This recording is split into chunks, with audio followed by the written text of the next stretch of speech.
Hello, welcome to Dreamspinner Press's Fireside Chat with Amy Lane, Charlie Cochet, and Rhys Ford. I'm Ariel Tachna. I'll be your moderator today. If you have questions and are joining us live, you're welcome to email them to me at ariel@dreamspinnerpress.com, and I'll make sure to ask our participants during the chat. So I'm going to let everybody take a moment to introduce themselves, and then we will get started with the questions. So Amy, why don't you go first? I'm Amy Lane. I write a lot of different genres, or subgenres of MM romance. Fantastic. Rhys? Hello, I'm Rhys Ford. I write mystery, some paranormal, and suspense thrillers for Dreamspinner.fest. Well, Dreamspinner's cool. Charlie? Hi, I'm Charlie Cochet. I have stories with Dreamspinner Press, the Auspicious Troubles of Love series, North Pole City Tales, and I've got a few other genres, paranormal and Intrepid Trip to Love, and that's me. Fantastic. Okay, well, let's start with our first question then, and this is for everyone. The first question is, do you ever feel overwhelmed by all the social media, and does it have a positive or negative effect on your writing? Which is, of course, a very pertinent question since we're sitting here doing social media. Yes. Me first? Sure. Okay. Yes, I do feel overwhelmed with social media. I try and limit it to the things I know. I know the Twitter platform pretty well. I know Facebook. I'm getting into Pinterest because I'm really into yarn porn, and they have the pretty yarns on Pinterest. I don't have to go buy them because I can see them. And sometimes it's negative because it's a great time suck, and it's like, ooh, hey, I'm stuck in this part. Let me go on Twitter. But sometimes it's in the fun and the interaction. You do get stimulated. You do get ideas for how to write. You do get a sense of how people interact and how characters shown through dialogue. And it's a lonely business here. We're often, here by ourselves in our own head. And, it's your water cooler break. It's your chance to refresh your brain sometimes. Anybody else want to answer the question? Do I feel overwhelmed with social media? It can be distracting, I think, more than overwhelming, because it becomes a shiny squirrel. There are people to talk to. Oh, look at this news feed. Oh, look at this on Facebook. So sometimes it's like you literally should, or I have to, turn off my internet to try to get something done, because I'm really bad about that. Charlie? It can definitely get overwhelming with all the different social media platforms, because there's always something new coming up. Or you go to Facebook to, you tell yourself you're going to be there a few minutes, and then you get caught up on, watching videos and looking at cat pictures, and you have to get the balance right. It's definitely good in a sense where you get to connect with people, and that's really important. Like Amy said, it's a lonely business, writing and being in your own head. So social media allows you to make connections with readers and other authors. But it can definitely distract you and take your time away from writing if, you get lost in Facebook and then Twitter and Pinterest and blog and everything else. Okay. Slight change of pace. Which of your characters would you like most to meet, and why? Oh. And now, time for all of us to go, ooh. Wow. Whoever has an answer first, just jump in. I could say Deacon because he's bi and cute.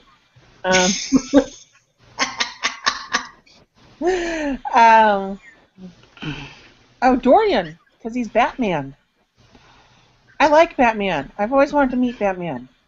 He's Batman in a steampunk world, and I really like that. So yeah, I want to meet Dorian. I want to see a suit of armor. I want to watch him go kick ass with all the bad guys and the soldiers and stuff.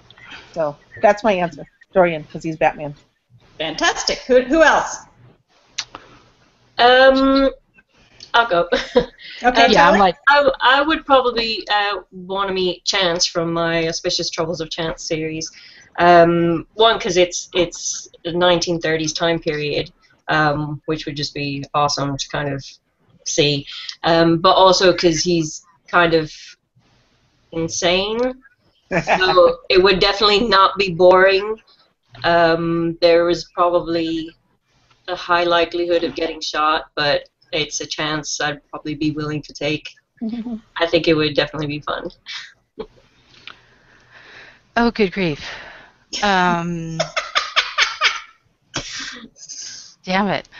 You know what? I think Ichiro from the Dirty series, because he's a tattoo artist, and I think I'd want to get some art. That would be pretty cool. But yeah, the rest of them, I don't know, man. They're Cole. See, you wouldn't visit Cole because something would happen around you, and that would be like the end of your car or your friendships with people. And so yeah, go with the safe people. Okay, yeah, it's difficult. I kill people. I don't want anybody. Yeah, no. Next contemporary, I'll have somebody. There we go. No, Okay, no. next question. If you had the chance to go back and rewrite your first novel with the benefit of experience, what would you change? We got some good, interesting questions this time. Wow. Yeah. I've actually got that coming up pretty soon. I'll be rehashing my first ever submitted story, and there are definitely a lot of things that I would change now. Not as far as the story and characters, but things like drawing out the relationship, and just kind of structure-wise as well. I think that's something that you, from when you're a newbie to once you get experience writing, all the technical stuff starts to fall into place. So definitely, like, I think I had a bit of insta-love in my first one, just because the pacing and everything, I was still getting the hang of that. So that's definitely something that I would fix. It'd be the pacing and the drawing out the relationship between the characters. Oh, I was going to say, I'm actually doing that. My very first novel is getting edited right now, and I'm going to re-release it independently again. And it's hard to say. My editing sucked. I didn't know how to punctuate a sentence, which is a horrible thing for an English teacher to admit, or a former English teacher. But so I would change the editing for sure. I don't know if I would change anything plot-wise, because for me, the whole novel was a surprise, and I haven't had anything surprise me like that. Well, I mean, I guess I do. At least it happens at least twice in a book where there's the, oh, hey, look what they're doing. That's kind of cool. But for this book, all of it was a surprise. And I think readers felt like that too, that it's raw and that there are places where maybe I might not have wanted to surprise people quite so much. But the fact that all of it was a surprise, I would love to keep that. I wrote my first novel when I was 12. So no. Okay, Rhys, your first published novel. Oh, good God. You know what? My first published novel actually was a yaoi for an Asian audience. It was written really more with an Asian aspect. I wouldn't change it. I probably would go back and tighten it. It was written as a serial, so like every day I would write and post 3,000 words. So unedited it pretty much. So I would definitely, and I did go back, but I would definitely go back in and tighten some stuff up and clean it up. One day, maybe. Never. I'd never. Well, Too Amy's much work. Sort of, oh, go ahead. Go ahead. Right, no, I'm done. Okay. Amy sort of answered this question already, but I'm going to throw it back out anyway. Have you ever written something and afterward thought, wow, I can't even believe that just came out of my brain? And if so, what? God. All the frickin' time. Yeah. Me too, Amy. Yeah. You're like, whoa, that was cool. Who wrote that? It's on my word processor. It must have been me. That's all the time. Where I didn't even know I knew those words.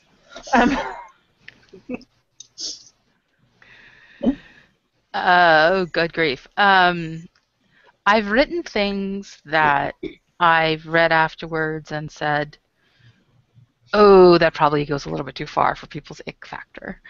And then have not, and like taken them out. I don't know. I'm always like, I always feel like I want to do more with the words. Sometimes I'll go, oh yeah, that came out okay. I'm good with that. I'm good with that. That surprises me sometimes. Where it turns out better than what I thought I did. I think with me, it's more of sometimes the situation some of my characters get into, and it just comes out, and then when I'm done, I'm just thinking either there's something wrong with me, or I don't know where this idea came from. My latest one, which is in the production process with Dreamspinner, that's out June, July, involves a puppet and some inappropriate behavior.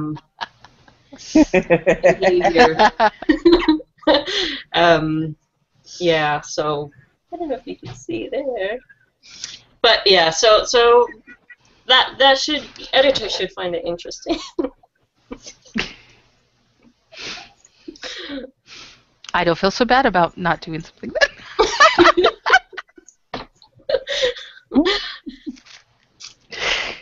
I'm good. Poor Ariel. All right. Oh, here's a fun one. What's the best compliment you've ever received from a fan? Oh. Calm down. It's Sorry. the booby hamster. Yeah, it's the booby hamster. He's spazzing. The best compliment I've ever received from a fan. This one kind of broke my heart. It was a woman who had she'd suffered several losses, including her husband, and she had read my Little Goddess series and told me that she was going to go meet an old lover, and that maybe she'd open herself up to a relationship after the Little Goddess series, and I thought, that's amazing that something I wrote would let someone change their life like that, you know. So that, I think, right there, that was my biggest compliment. So, and yes, the mailman came. We all know mailmen are bastards, and They suck. he had to yell at the bastard mailman. That was bad. Okay, Charlie, best compliment.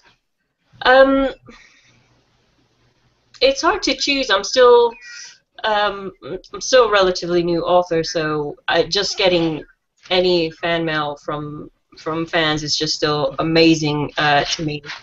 I had one really awesome reader who I chat to through email, and she emailed me when she read The Auspicious Troubles of Chance, saying that I inspired her to write her own male romance story, and she'll be submitting this year. So, you know, that's just really amazing to me.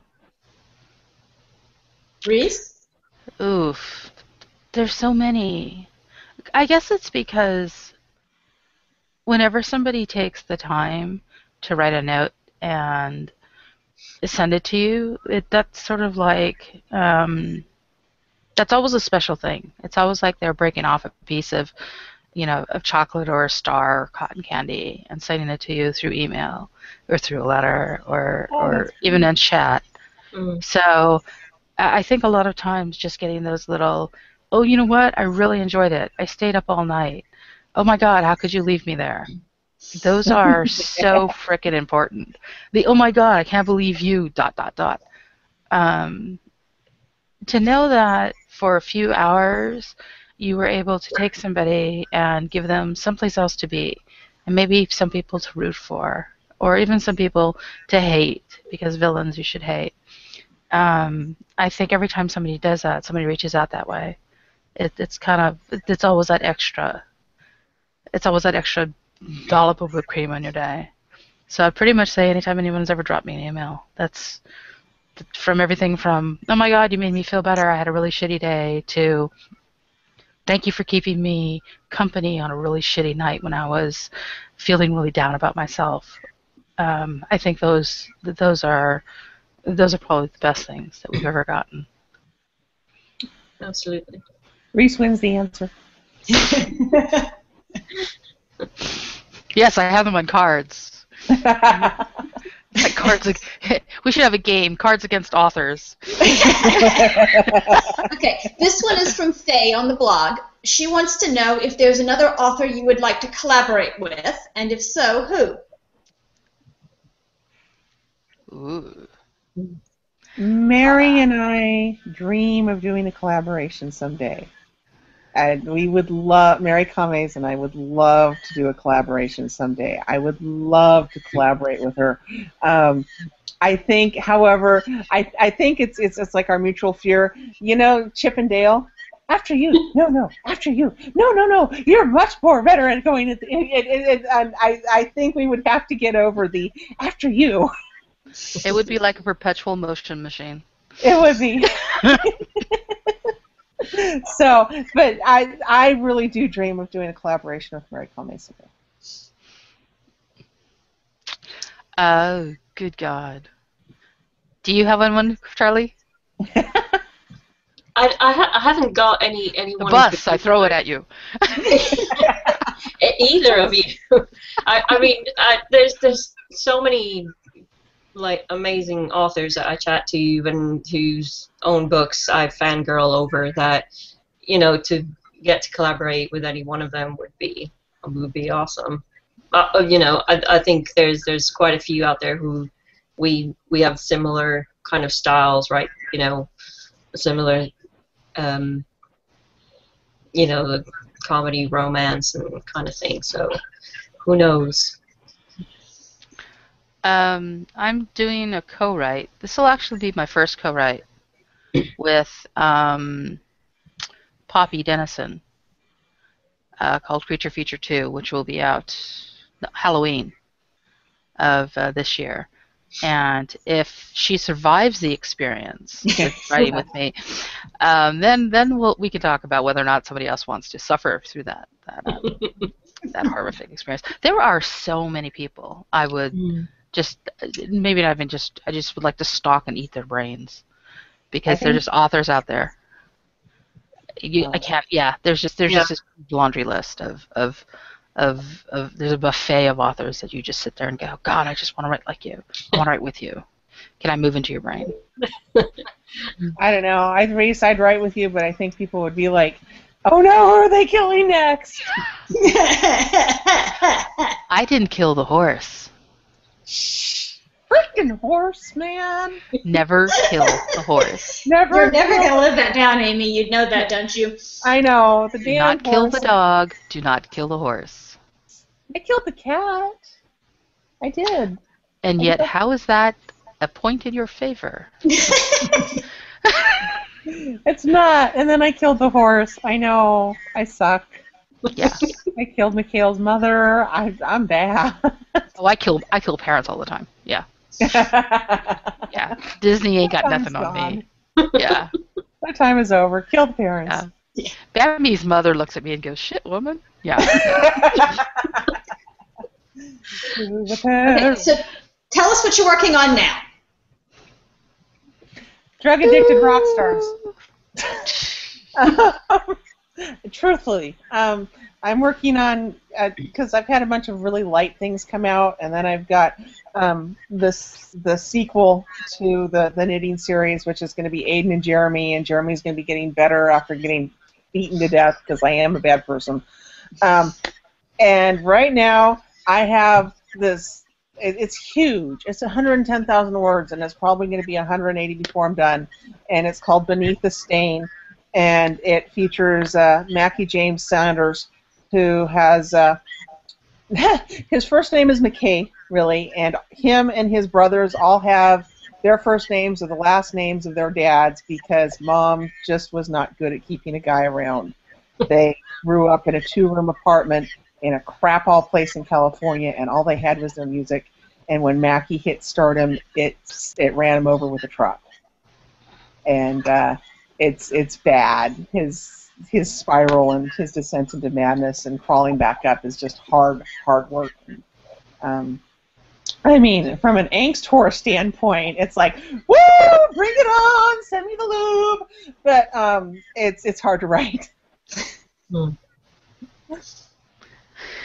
I am doing the second book in the Hellsinger series with Wolf and Tristan.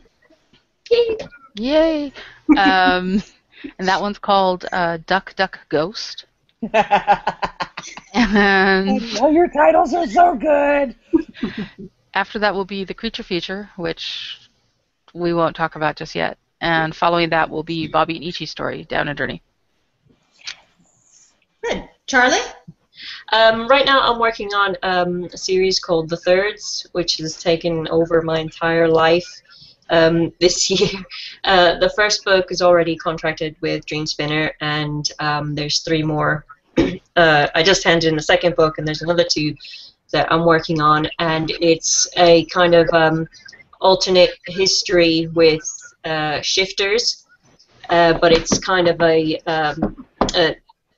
on a SWAT team style, and it's a lot of fun. It's a mixture of romance and comedy and action, and you got hot guys with big guns, and so I'm having an amazing time writing it.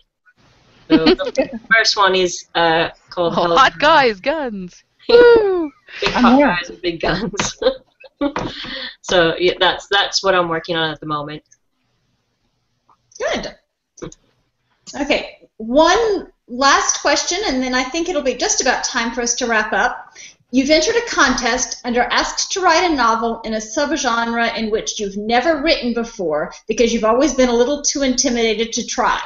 Which would you choose and why? Oh boy. Oof. Isn't multiple choice? Well, okay, so let's start with this. Is there a subgenre that you've never written in that because you're intimidated by it? Huh. For me, it would probably be horror. I've only just kind of started getting into male romance horror. I'm not a big horror person, but there are certain authors who just write amazing horror. So I've gotten into the books, and I think just because I'm a total wimp when it comes to horror, I just watch a movie, and then when I go to the bathroom, I have to have the lights on all the way there because I just be freaking myself out at every little noise. So that's a genre that I've never written in and would probably find a little bit daunting to write. I'd probably scare myself.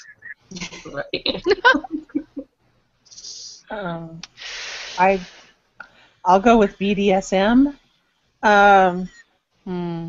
Yeah, well, part of that is taste. Not my taste. It's hard because there are so many subgenres I've written in. And let's see, BDSM because of taste, horror, but I have a plot bunny, so that's in the queue. No, so far haven't been. It's all taste. It's not intimidation. It's if I've read something or liked something in that genre, I tackle it recklessly and unafraid, which is the one area in my life where I am reckless and unafraid. So I guess I've got that. So no, so far it's not intimidation. It's all taste. Fantastic, Rhys. You know what? I think I'm like, God, what would it be? Maybe romantic comedy, because I don't think I'm that funny. and because it's easy to kill. It's hard to make someone laugh. You know, it works for the movies as much as it works for the books. It's extremely easy to murder somebody on screen for an hour and a half and make them scared, or bring a ghost, or terrify them, or make them weep. But to make them laugh for several hours in a book, I think requires a certain type of skill that a lot of people don't realize that it's hard to maintain for that length of time. So I would probably say that. I would love to do an angst book, like total reach down, rip out the reader's heart kind of angsty book. Um, uh, does it intimidate? Not really. It's sort of because it's just like Amy said. I mean, it's just kind of brain vomit. You just sort of throw things out there because it doesn't. Once it leaves us, and it belongs to everything else. It belongs to everybody else. Once we're done cobbling it together, or knitting it together, or stapling it, or whatever we do to get it from point A to point B, after we give it out, it's done. And we can't really change that. So you kind of have to be fearless about it, because once you say the end, and once you hit send, it's no longer ours. Yeah. It's now kind of out there floating on its own. And if you've got to kind of be fearless on that, once you hit the send button, you kind of have to work yourself to that fearlessness, because you know that no matter what happens, it's already happened. So we worry and we talk and we stress. We release dates and reviews, and we call each other up and we, oh my God. Yeah, oh my God, Amy, get off of Goodreads. Get off of Amazon. Stop. Just step back from the computer. But when it's all said and done, I think that's the one thing that, other than willful ignorance on our part, because I think we are willfully ignorant quite a few times about hitting that send button. So we like to say it's fearlessness. And we're going to own that, because it's our cowardice happens as we write, and a lot of it is whether or not we're doing what we want to do inside of that chapter. But are we going to do a horror? I'm kind of scared of that horror, but why not? Why not spend those few hours and just I have at least one moment in every book that I write where I wonder, holy crap, can I really pull this off? Mm-hmm. Where whatever the emotional crash or the plot crash or the, and I'm thinking Under the Rushes or Solid Core of Alpha, the multiple voice crash, the multiple plot threads, holy crap, can I do this? Can I make this believable? Can people follow this? Or are they just going to hit this part and go, what a pile of crap? And that's where, like you said, all the cowardice happens within that moment, where you're like, holy crap, can I pull this off? And then you go, I have no choice, because there has to be an end and there has to be a send. Yeah. And you just go, woo, and without a parachute. It's a ride on the way to an alpaca farm. Life is that ride. It is. You're on the edge of a driveway, and there's nothing below you, and all you're seeing is the hood of a car, and you hope to God that whoever's driving knows what they're doing, and then you realize, oh shit, I'm the one driving. Oh well. We're so glad you knew what you were doing, honey. But because you kind of know that at the end of it, there's going to be somebody at the bottom of that hill who says, hey, you know what? I really enjoyed those few hours that I spent with you.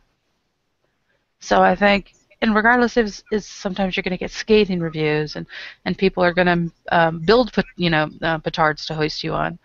And sometimes you walk the plank, and you've made that plank, but oftentimes inside of all of that, you've got that one person who says, hey, you know what? You kept me company. You wrote somebody just like me. Yeah. I think that's the biggest compliment I've ever gotten, was you wrote that book just for me. It hit everything that I needed right then, right there. So sometimes I think you got to be fearless, because you might need to write it for that one person. When someone sees themselves in your happy ending, That's so important.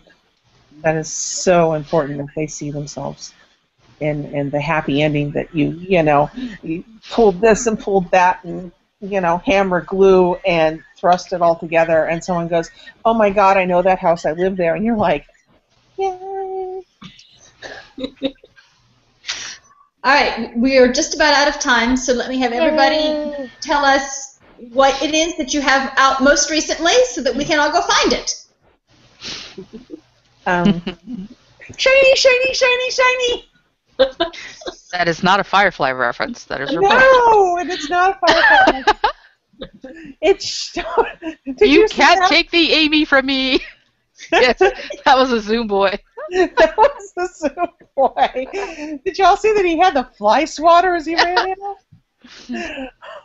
Anyway, Shiny is what I am. I just released it yesterday, and so that is out on Stage Screen and Outer Space and Amazon and Dreamspinner and all romance ebook and Shiny romantic comedy.